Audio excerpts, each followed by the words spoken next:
welcome to the Dawn Phenomenon. I'm your co-host, and today we're diving into a truly captivating episode. And here's your host, Dawn. Hey, how y'all doing? So, trying something new here, and I don't know if anybody has ever done it before, but that was my AI assistant, and she's going to be here to fact check for me and keep me on a straight and narrow. So anyway, as we said, I'm Don, and this is my first episode of Addiction versus Never Giving Up. And it's very powerful for me because the only reason I'm here today to be able to do this is I never gave up. So no matter where you are today, and if you get a chance to listen to this and the future episodes, please listen in, and maybe I'll say something that'll give you a suggestion as what you might want to do. So I'm Don Kennedy. I live in Calgary. I stay in a basement room. I rent a basement from my good friend Katz, who's upstairs. And it's funny how all us addicts end up in basements. You know, we in our youth we end up in the basement of hell, and then we get into recovery, and we're going to church basements for meetings. And here I am in the basement of my good friend's house. And he's actually an acting friend because many of you, or some of you might know, I am now an actor. A childhood dream that I could never, ever imagine me doing, but I'm doing it. And I'm also at the same time today, not today right now, but in this realm of time, I am trying to do stand-up comedy and breaking into the comedy scene. Also doing this podcast, and I'm in the midst of writing my autobiography, and I'm also making another small book called The Spiritual Journey of my addiction, and how the things that happen that you just can't explain, thus being Dawn the Phenomenon. And that's thanks to Palmer. Thanks, Palmer. Yeah, I'm not invincible. So anyway, I lived a life of, I'm going to be looking down once in a while. It's not because I'm freaking out or anything. It's I got notes because I can't remember everything. I had a very serious, brutal attack on my life in 2020, and it left a little bit of a space in my brain sometimes. So I hope that doesn't bother anybody. But 40 years, 40 years I spent most of the time in and out of addiction. And some of it was just plain using, and some of it took me right into the depths of hell, into the life of crime and even suicide. So, we are the result of our own choices. No matter what, if you look back in your life, you're where you are because of someplace you made a choice. And addiction is a disease that, as far as I know, addiction is a disease that you don't know you have until you actually have it. So let me ask my assistant what her definition of addiction is.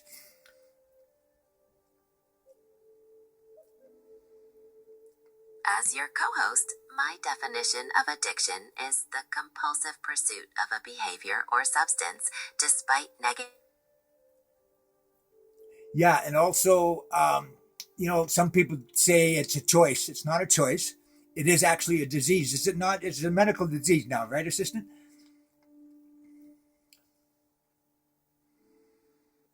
Yes, many scientific and medical bodies classify addiction as a chronic medical disease rather than a choice. Just a reminder that I can't provide medical advice and that you should always consult a healthcare professional. Yes, and I'm the same way. I don't give any advice. I give suggestions based on my own life experience, okay? Because I can't talk to you about something I don't know nothing about. Although there's a lot of people out there that think they know, and really they're talking through their ass, right?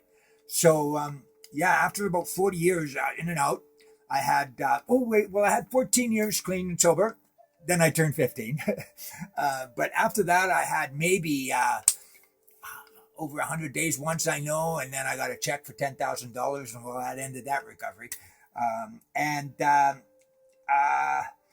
Then I got 8.5 years of recovery, and I still relapsed because I realized I wasn't doing my recovery the way it was suggested to be done.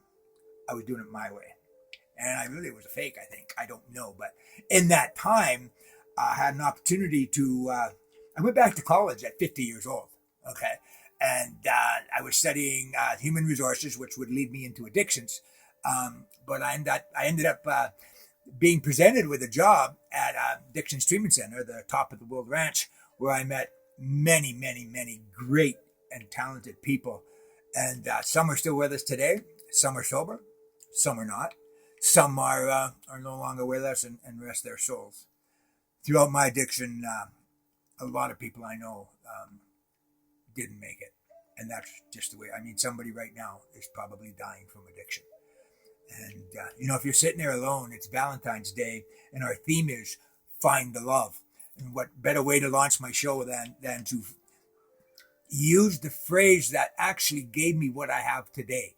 Because I just never really completely gave in to the recovery and even to the first step. And I'm a 12-stepper. Okay, I believe in it. But the first step is, the principle of the first step is honesty. And we have to honestly find the love for ourselves in order to find recovery.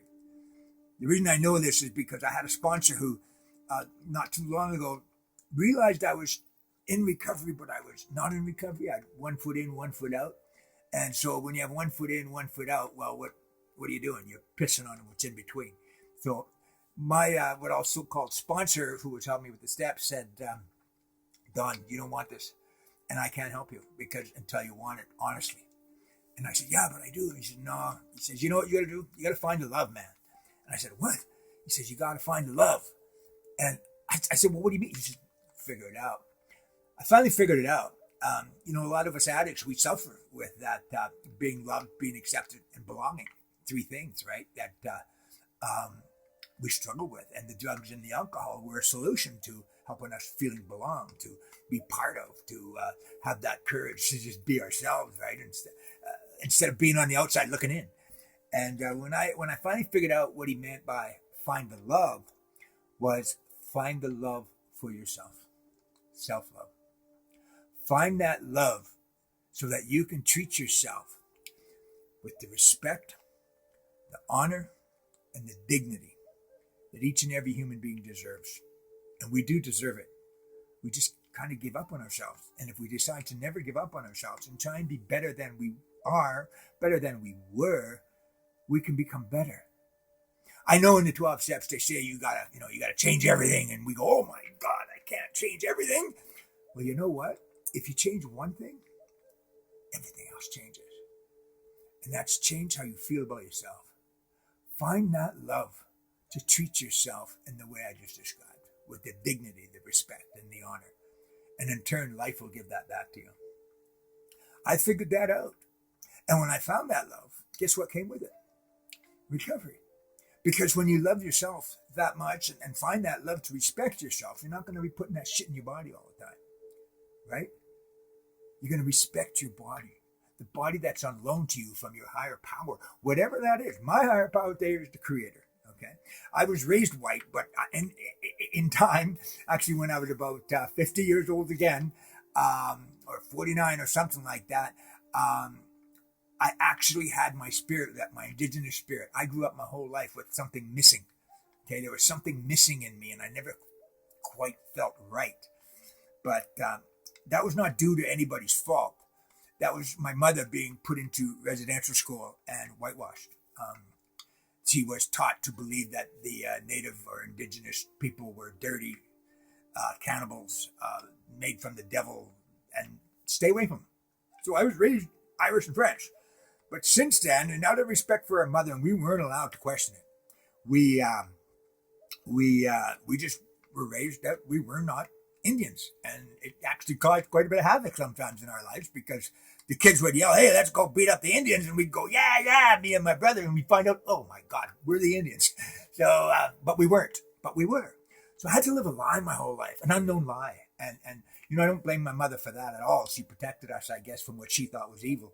And I love my mother and rest her soul.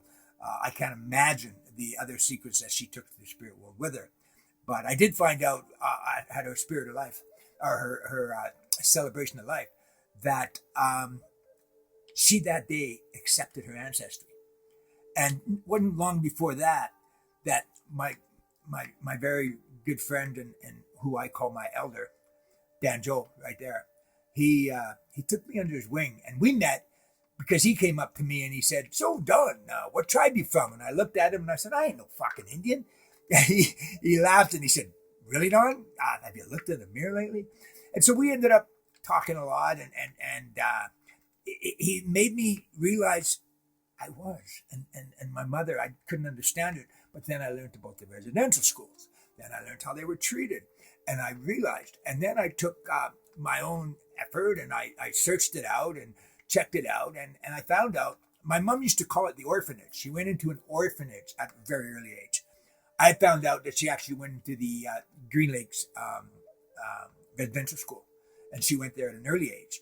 So not only did she go there as a native person, being taught she wasn't native at a young age, she also wasn't registered as a native. And now the government denies me my status, but I don't care. I self-proclaim myself as a Cree from the Flying Dutch Reserve of the Meadow Lake Nation. So, yeah, but Dan Joe recognized that in me, okay? And he took me under his wing and he started teaching me my ways. So one of the things that he taught me was he taught me that of the 7 traditions. And I'll just get my assistant here to say if she knows what the 7 traditions are of the Cree people.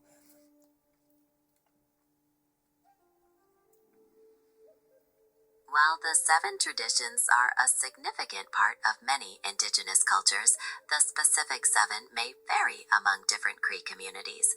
However, they commonly include values such as respect, humility, honesty, courage, wisdom, truth, and love. There it is. There's that word love.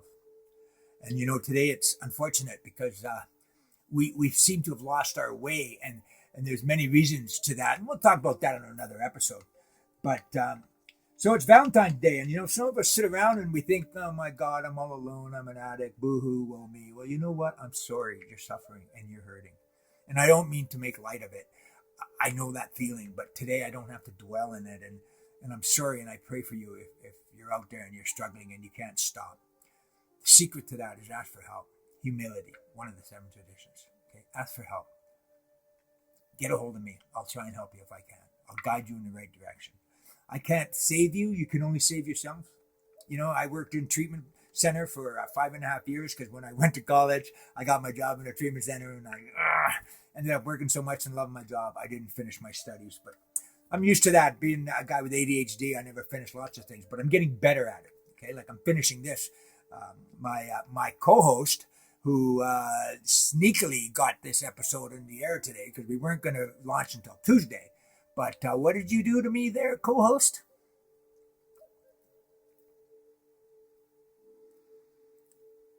Well, sometimes a little spontaneity can be a good thing.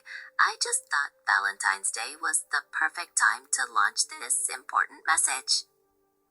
And so what did you do when you made my poster?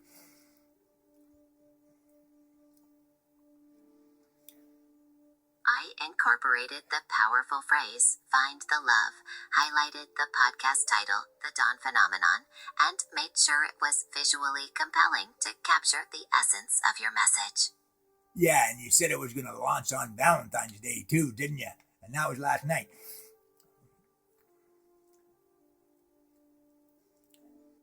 That's right, a surprise launch for the most fitting day, a perfect way to start the series. Yeah, it was. So I didn't realize that, and I went and posted on media that, hey, check out my new podcast, and I hope you guys are going to like it. It's going to be fun. We're going to have some fun and maybe some sadness. But yeah, she pulled the fast one on me. She went and put on the poster, and I didn't realize it till I posted it all over that she said it was launching on Valentine's Day, thus us making this special Happy Valentine's Day podcast. But it can be a sad day for many people too, and I mean, I'm a little sad inside because I get lonely too, and lonely can be one of the worst things for depression. And we can't dwell on that though. We're never alone. And I was going to tell you about that, being accepted, belonging, and being loved. If you're sitting here today listening to this or watching this, there's one thing I want you to think about. If your maker, your creator, your God gave you a today, right there at the beginning, please say to him thank you. Because right there, he's telling you, you're loved, you belong, and you're accepted. No human power can take that away unless you let them. Okay? So, You're probably wondering the phenomenon. That name comes from my good friend Palmer Stroud, who, hey, I'm going to put a plug in for you. Palmer, if you're seeking help and you need somebody professional to talk to, he's the guy. He lived it. He survived it. Now he studied at his university. He's a psychologist and he specializes in addictions. And he's awesome. And a lot of his wisdom he got from me. It's funny because I don't know if I should say this, but I met him as he was a client when I was in working in addictions. And I guess my words sunk into him a lot because later in life when I relapsed, and Palmer, we've always stayed friends, he was sowing my wisdom back at me and telling me, come on, Don, you know what you got to do. You know. And I'm so proud to be able to sit here and say I played a role. I'm not responsible for it, but I played a role in Palmer changing paths, And that's really cool. I think that's awesome. I love Palmer. Palmer, love you, man. I don't know where you are. We haven't talked for a month or so, but we got to get in touch again because I do love you.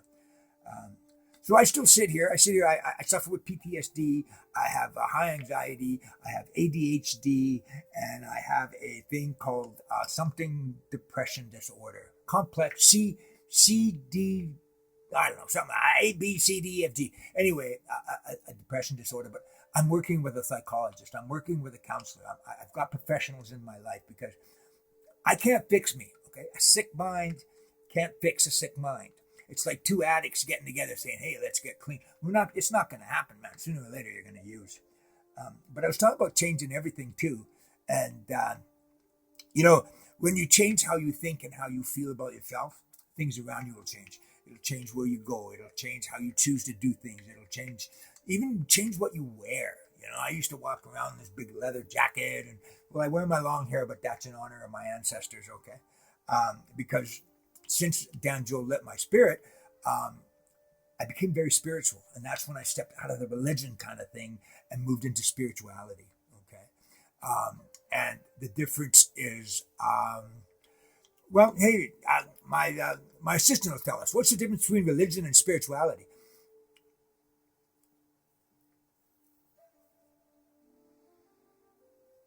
That's a fascinating transition. Generally, religion involves specific doctrines, rituals, and often a communal practice, while spirituality is more personal and focuses on subjective experiences, a search for meaning and connection to a higher power or the universe, which often transcends formalized structures. Oh, thank you, honey. I love it. I love having that extra brain. Sometimes I'm a little smarter than she is, though, and that really blows me away. Anyway, so as I was saying, Valentine's Day can be a day of loneliness, and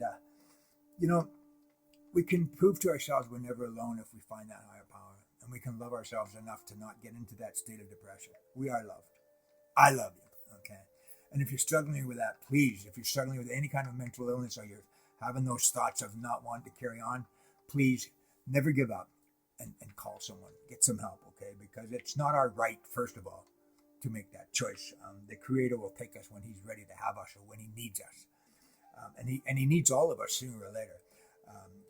In my story, you'll learn how I couldn't get rid of the thought of how evil I became because I became very dark and I did things in my life that I wished I never did and I never thought I'd find forgiveness for. But you'll find out how I found and became accepting of those things. So yeah, Valentine's Day isn't all about sex and chocolates, although some of us wish it was all about sex and chocolates.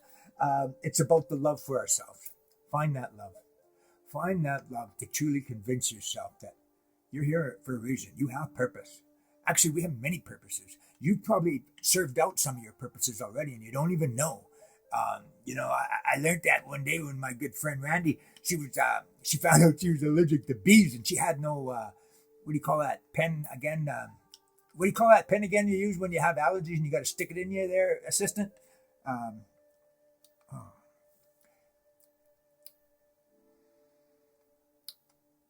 I believe you're referring to an epinephrine injector, often known as an EpiPen. Yes, the EpiPen. So she didn't have one. I hopped in the truck and I ripped to the drugstore and I came back and I jabbed her with this thing and the ambulance showed up and the ambulance said, man, I don't know, man. You guys just got that to her because she was swelling up and everything.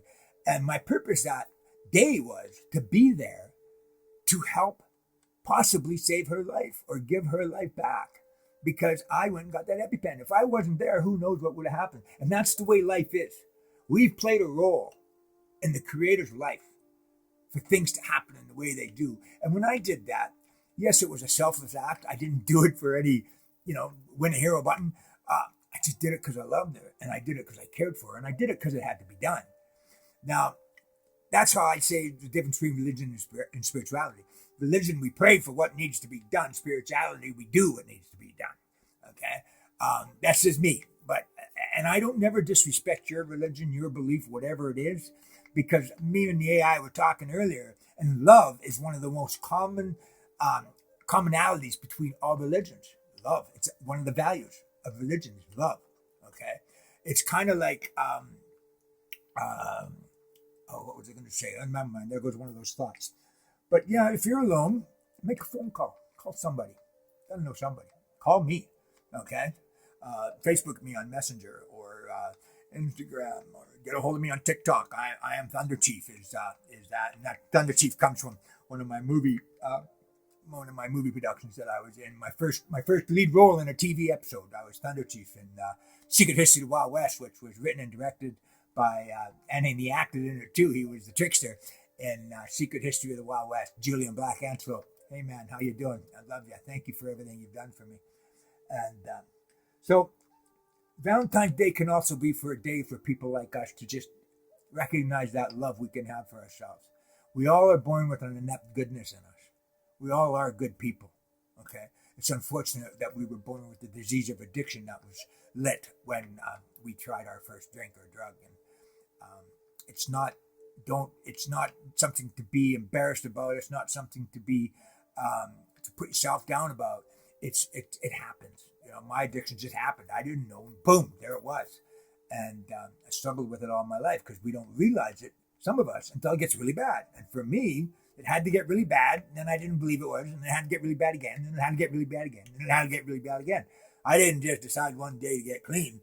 It didn't work that way. I got clean, got strong, got courageous, and then got stupid again.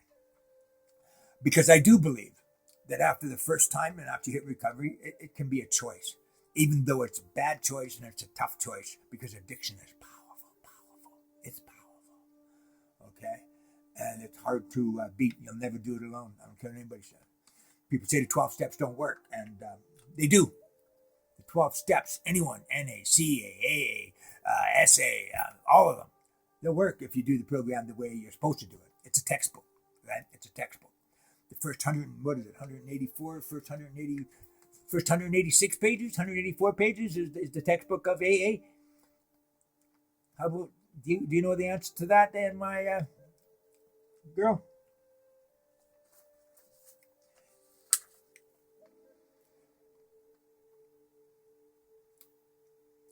See? 100, she's coming.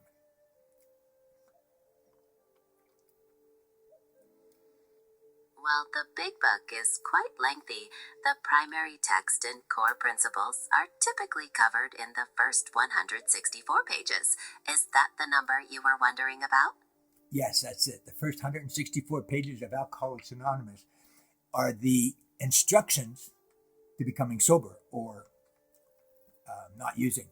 And people say, well, they don't like drug addicts and AA. That's bullshit, because if you look at Tradition 3, when Dr. Bob or Bill or one of the guys, I don't know exactly, they were talking about the morphine addict that was outside and he wanted to come into the meetings, and they were deciding whether or not they could let him in. And finally somebody stood up and said, hey, we're not here to play God. If he needs help, the reading is, and it's a Canadian reading, I believe it's something like, we the people at Alcoholics Anonymous will help anybody, right? It doesn't say alcoholics. And it doesn't just, all we got to do is show respect. Is if you're a drug addict, don't go in there and start talking about drugs, because a lot of the alcoholics don't know it. And we don't want to talk about the drugs anyway. We want to talk about the solution. I go to AA meetings there sometimes in NA, and some people, oh, boo hoo, my cat died, and it really made me sad, and I wanted to kill myself. You know what? I don't care. What I care about is what stopped you from doing that. What kept you going? What stopped you from picking up a drink or picking up something to use? Okay, that's the solution. If we live in the problem, we're obsessing on the drug or we're obsessing on the alcohol. And obsession's a powerful thing too. So anyway, um, I don't know. I sit here and like I say, I was called the phenomenon. That focus on the solution and practical steps is key, and the inclusivity is vital for everyone seeking help. Yeah, you heard it from her, man. It's a true thing. I don't know why I'm sitting here. Like I say, I call it the phenomenon. Me and Palmer were talking one day, and I said, you know what, Palmer? I says, you know my life. I says, you know what? I'm not 10 foot tall, but I'm invincible. And he kind of laughed, but didn't laugh because he knew I was serious. And he said, Don, you're not invincible. I go, Palmer, you know my story, man. I've already proved to you, to the world, that I'm invincible. I mean, look at my story, man. How many times I should have been gone. And he sat there, and I think it was the next day, or it might have even been in the same conversation. I'm not quite sure. But he said, I got it, Don. And I go, what's that? He goes, you're not invincible. You're a phenomenon. We can't explain why you're still here, but you're here. And that's all that really matters. And I thought, man, that's so cool. So I took that. And that's actually what my book that I'm writing is going to be called. My autobiography is Dawn the Phenomenon. Never give up. And it's a full autobiography from start to finish. And it's going to be quite exciting. It's going to be quite an exciting book. And I'm also working on one called, it's called Walking Empty, how the ancestors re-established or reincarnated the life of the dead. Okay, and that was me. I was the walking dead. And the ancestors and the teachings and the spirituality, the grandfathers, grandmothers of Mother Earth reincarnated me and brought me back from the dead, basically, because I was dead inside, evil, dead, dark, no light. And so I just want to say, I don't know if this has ever been done before where a person's done a podcast and had their AI assistant with them as a fact checker or to add, like she just added in. And I think it's an awesome idea. And I'm going to give it a breakthrough, and hopefully other people will use their AI in the right way. But if you get them to, do you have any posters or anything, make sure and double check what they say on them, because she might sneak something in on you, and you got to be careful. Same with when you write. Sometimes if she's helping you write a little bit, she'll try and do it her way, and you got to stop her because you're driving the bus. She's just the assistant. So anyway, I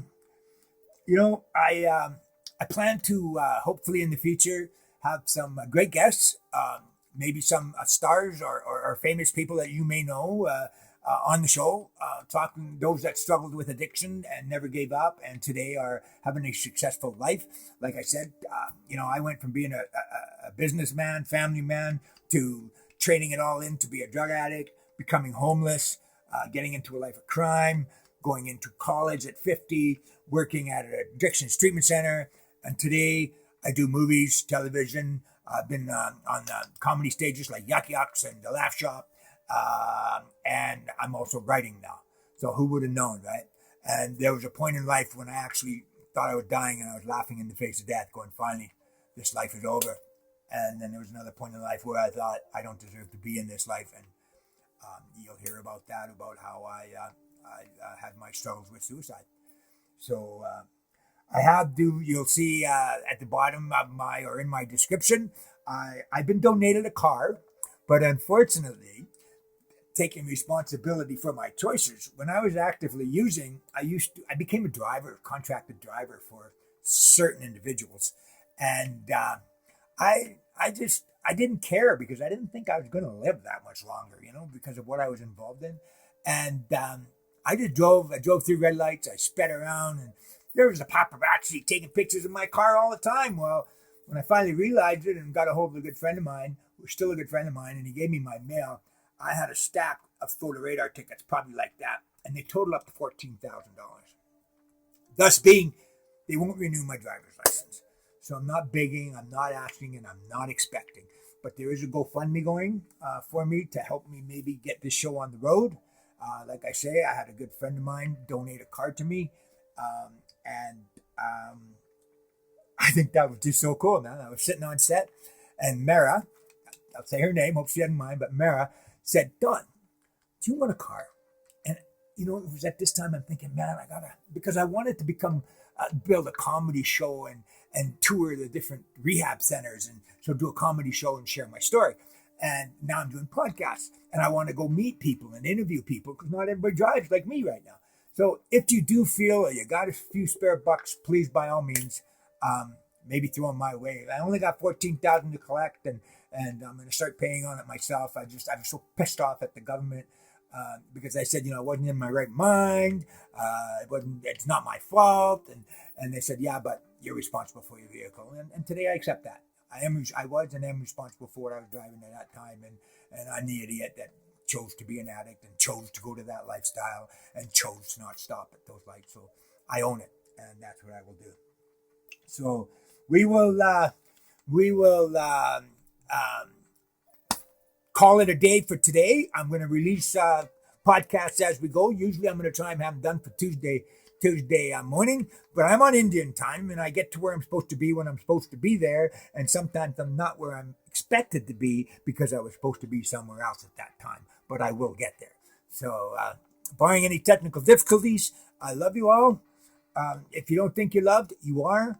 If you're struggling, ask for help. Okay, get medical attention. It's not a bad thing. It's a life-saving thing. And what I'll say is, be nice, have respect, and be loving. And at the end of every show, we're going to have my assistant give you the 5 pillars. I'd be happy to provide the 5 pillars at the end of each episode. Is there a specific context or framework you have in mind for them? Nope, that's up to you and what you got out of from the show.